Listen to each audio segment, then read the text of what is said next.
शिव कथा उपाय पर बहुत बहुत स्वागत है। कैसी हैं आप सब? मैं आशा करती हूँ दर्शकों आप सभी स्वस्थ और सुरक्षित होंगे। दर्शकों आप सभी जानते हैं 24 अगस्त दिन गुरुवार को सावन माह की अंतिम अष्टमी तिथि है। सावन माह की इस महाअष्टमी पर आप अपनी कामना को पूर्ण करना चाहते हैं तो घर की स्त्रियां, खासकर सुहागिन स्त्रियां, गुरुवार के दिन इस एक कार्य को ना करें। एक तो गुरुवार का दिन है, ऊपर से सावन माह की अष्टमी का दिन है। सावन माह की अष्टमी और गुरुवार के दिन पड़ने पर सुहागिन स्त्रियां इस एक कार्य को भूलकर भी ना करें। जो भी सुहागिन स्त्रियां इस एक कार्य को करती हैं, उसके घर में कभी भी बरकत नहीं होती है। माना जाता है कि गुरुवार के दिन घर की सुहागिन स्त्रियों को बिल्कुल भी भूल कर भी बाल नहीं धोने चाहिए। इसके अलावा यह कुछ कार्य हैं जो भूल कर भी उन्हें नहीं करनी चाहिए। कहा जाता है कि ऐसा करने पर पति और संतान के जीवन पर इसका बुरा असर पड़ता है।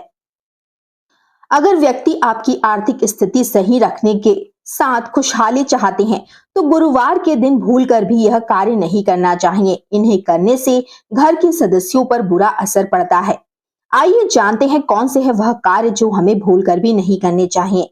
हिंदू धर्म में हर एक दिन का अलग अलग महत्व होता है। हर वार को अलग अलग देवी देवताओं की पूजा की जाती है।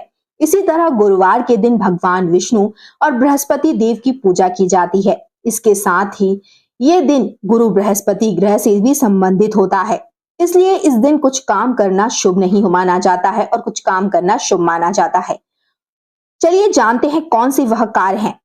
भारत में प्रचलित मान्यताओं के अनुसार गुरुवार के दिन महिलाओं को बाल धोने की मनाही होती है।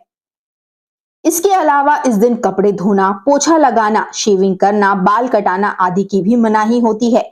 इसके पीछे भी ज्योतिष संबंधी कुछ कारण बताए गए हैं। ज्योतिष शास्त्र के अनुसार गुरुवार के दिन सुहागिन महिलाओं को अपने बाल नहीं धोने चाहिए, क्योंकि महिलाओं की जन्म कुंडली में बृहस्पति और संतान का कारक होता है।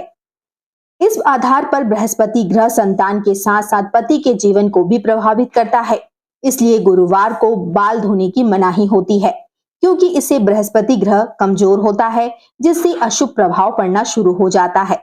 गुरुवार के दिन बाल कटाने की भी मनाही होती है, क्योंकि इससे असर से बृहस्पति ग्रह कमजोर होता है। घर में पोछा लगाना, ज्योतिष शास्त्र के अनुसार बृहस्पति के दिन घर में पोछा नहीं लगाना चाहिए, क्योंकि इससे घर में रहने वाले लोगों की कुंडली में बृहस्पति ग्रह कमजोर हो जाता है।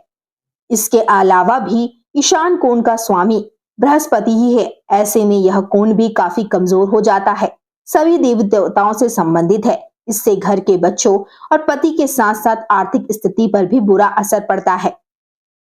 तो ध्यान रखें कि इस दिन आपको सुहागिन स्त्रियों को, खासकर महिलाओं को, घर की लक्ष्मी को बाल नहीं धोने चाहिए। साथ ही में यह गुरुवार बहुत ही खास है, क्योंकि सावन की अष्टमी पड़ रही है। यह अंतिम अवसर है जब आप भगवान शिव को प्रसन्न कर सकते हैं। इसके बाद पूरे एक साल के बाद सावन का माह आएगा, तो ऐसे अवसर को आप अपने हाथ से जाने ना दें। महादेव और माता पार्वती को प्रसन्न कर अपने जीवन की कामनाओं को पूर्ण करें। यदि घर की स्त्रियां चाहती हैं कि उनके पति की तरक्की हो, बच्चों का पढ़ाई में मन लगे, बच्चे अच्छी तरक्की करें, तो माता पार्वती के समक्ष आपको यह उपाय करना है। सबसे पहले तो भगवान शिव को प्रसन्न करने के लिए आपको एक लोटा जल में कच्चा दूध और अक्षत के दाने डालकर महादेव का अभिषेक करना है। उसी के साथ में माता पार्वती को आपको सुहाग की सामग्री अर्पित करनी है और उसी में से सुहाग को उठाकर आपको पहनना है। कहा जाता है यदि हम ऐसा करते हैं तो माता पार्वती के स्वरूप हमें भी अखंड सौभाग्य की प्राप्ति होती है। तो यदि आप भी अपने घर की खुशहाली चाहती हैं तो इस एक उपाय को करना ना भूलें। महादेव और माता पार्वती की कृपा से आपके जीवन के सभी कार्य बनेंगे और आपकी सभी कामनाएं भी पूर्ण होगी। ये अंतिम अवसर है, चूकना मत। आप इस उपाय को अवश्य करें। धन्यवाद दर्शकों। हर हर महादेव।